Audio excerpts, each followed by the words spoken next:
ভগবান আসবেন, এসে আমাকে রক্ষা করবেন, এরকম হয় না। তিনি পন্থা বলবেন, করতে হবে আমাকে।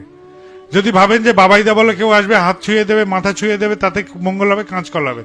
কলম ছুঁয়ে দেন, বাবাইদা পাশ করে যাব, কাঁচকলা হবে। তাহলে আমার ছেলেগুলো পড়াশোনার দরকার হতো না, আমি কলম ছুঁয়ে দিতাম, পাশ করে যেতাম। এই জগৎটা হচ্ছে কর্মজগৎ। রামচন্দ্র যখন এসছেন, ভগবান রামচন্দ্র, তার বউ নিয়ে কেউ পালিয়ে গেছে, তিনি নিজেকে আশীর্বাদ করলেই তো হয়ে যেত, হলো না তো।